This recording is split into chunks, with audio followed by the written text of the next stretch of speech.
Hello guys and welcome back to TNT Madness. Today we're going to be looking at the smallest hybrid cannon in Minecraft, or the new one, and what I believe to be the smallest possible hybrid cannon in Minecraft, as I've been spending ages trying to get it as compact as physically possible. So the reason I'm redoing this is because in a video about 1 to 2 weeks ago I did how to raid any cannon or any region wall with any hybrid cannon. I used the smallest hybrid cannon in the game, which I then said was, I can go here, do this, and this.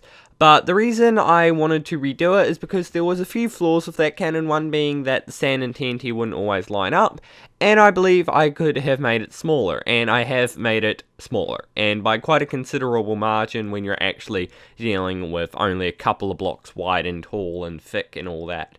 So this thing is absolutely tiny and works perfectly fine now as a hybrid cannon, so it should work in just about any scenario for you. The only downside to this is it is a very short range cannon. It is like nearly a point blank range cannon, and probably the maximum range you're going to have for this is about 20 blocks. So do not expect to be raiding 20 plus walls with this cannon. It's really just a cannon that you can get out at any time if you have to work in some sort of small space, but for that it works really well. So this cannon excels at quite a lot of things, and it's 3x4, or at least the redstone is, and if you're counting the front then it's 4x4, and it's 3 blocks tall. So this thing, in my opinion, is now one of my most favorite cannons, and it is honestly just one of the greatest things I've made. So anyway, let's get on with this thing firing.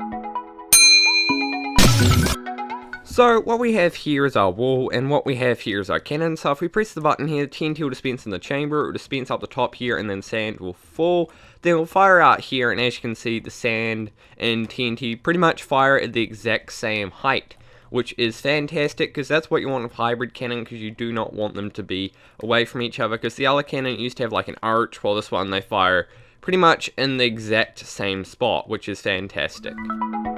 So now a few notes about this cannon. The first one being that it does work in both 1.7 and 1.8, but I'd recommend that you use it pretty much always in 1.7, or on servers that are 1.7 TNT mechanics such as my own, where the water doesn't actually force the TNT to go down off here. If you are in 1.8, then definitely place a slab on top of here, but it does mean that your cannon will be slightly screwed up, ever so slightly. So that's pretty much that. So just pretty much 1.7 most of the time. And also for anyone wondering if about 1.9, 1.8 and 1.9 TNT mechanics are essentially the same. I'm still going to do more testing, and I'll do a video in the future explaining the differences between the versions. But for now, no one has really found that many differences.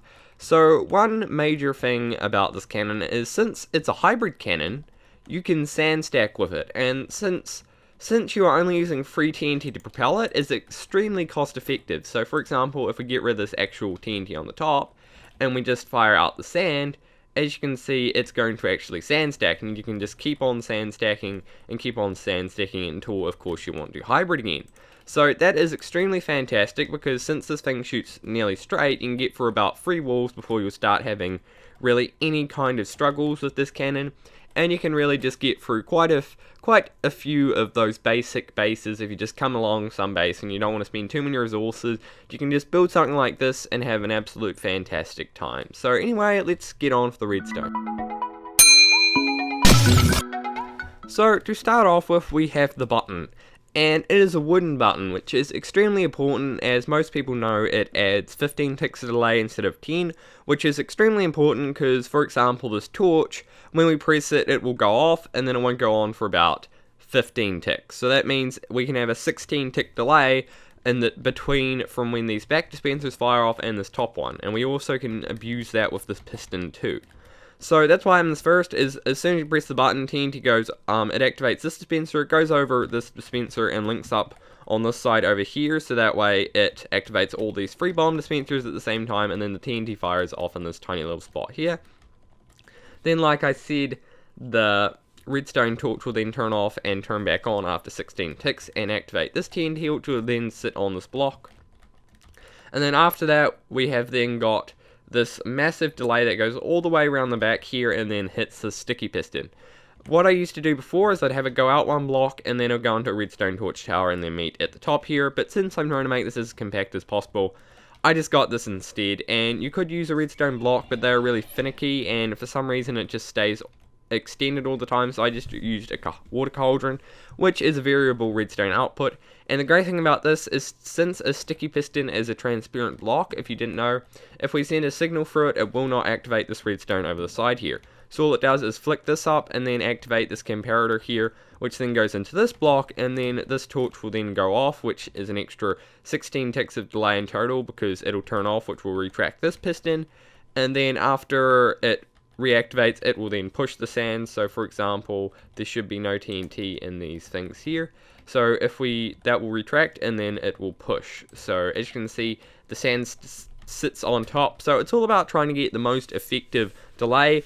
And I use this technique with the torches for a lot of my cannons, in my mini Leon Archer, in my mini hybrid compressed can, just all those. It's great.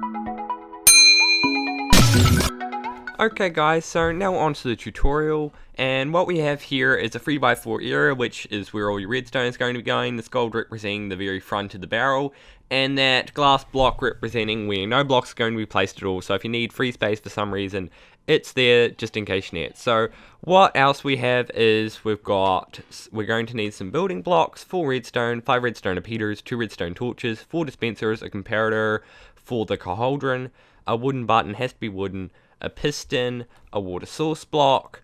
You're going to need 2, one for the cauldron and one to put in the middle part where the propellant is for the TNT, a sticky piston and a cauldron for that setup, and what I recommend, glass or slabs or something, just because you have to put up aligners around so the TNT doesn't go slightly off, so it fires straight, but you can just use blocks if you want, and of course sand and TNT for your hybrid. So now into building this, the first thing you want to do is go to the very left side and place down 3 dispensers like this, and then place one on the top in front of it, and then go ahead and place down your water here. One thing, if you don't want the water flowing all the way down here, you can make a little catcher thing like this, which I don't recommend doing, as it does not affect anything, but it's just aesthetically pleasing. So whatever you want to do, that's fine, because the water will end up going down the side. The next thing you want to do is go around the side here and place a button with a redstone torch on the top, and then put your 4 redstone going over top of the dispensers like this. Then you want to place a redstone repair set to 4 ticks, a block here, 2 more redstone repair set to 4 ticks.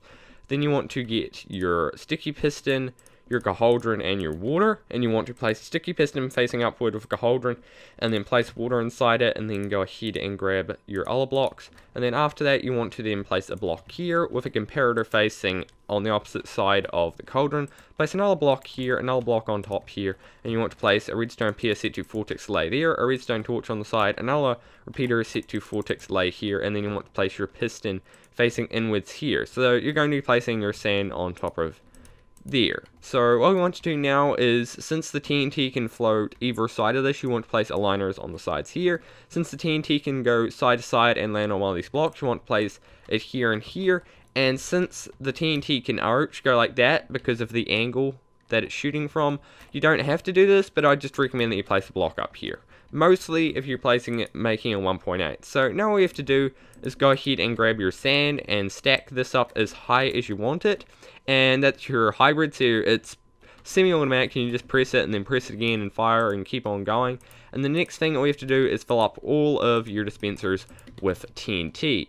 And all you have to do to make the sand stack is take out the TNT from your very top dispenser.